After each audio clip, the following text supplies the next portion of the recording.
Common man পরশুরামের স্ত্রী তটিনী গাঙ্গুলি, তুমিও তাহলে পুলিশ অফিসার? আজকে জানলাম।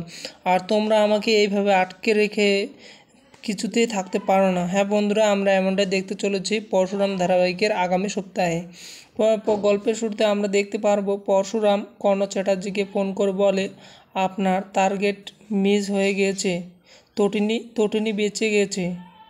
এরপর কর্ণ চ্যাটার্জি শিবপ্রসাদ গাঙ্গুলি মানে পরশুরামের কথা শুনে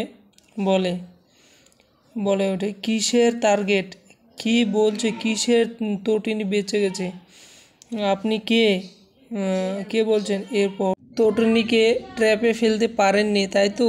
এরপর কর্ণ চ্যাটার্জি বলে ওঠে, কিন্তু শীতল তো মিসিং, বাব্বারও মিসিং। সাইডে কর্ণ চ্যাটার্জির ছেলে কবিরও সব কিছু কথা শুনে ফেলে। এরপর কর্ণ চ্যাটার্জি বলে ওঠে, পরশুরাম, আপনার চাকরি কিন্তু চলে যাবে, কিন্তু যেতে পারে।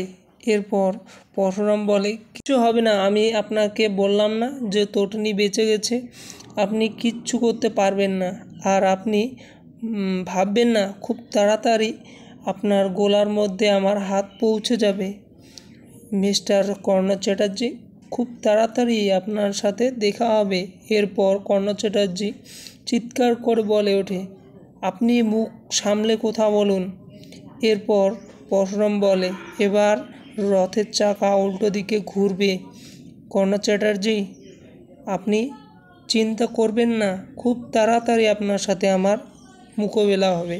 তো বন্ধুরা, আজকে ছিল এই এপিসোড। তোমাদের কেমন লাগলো প্লিজ মোটামুটি কমেন্টের জন্য। নতুন এপিসোড দেখার জন্য চ্যানেলটি সাবস্ক্রাইব করে পাশে থাকবেন। ধন্যবাদ বন্ধুরা, আজকে এখানে বিদায় নিচ্ছি। এটা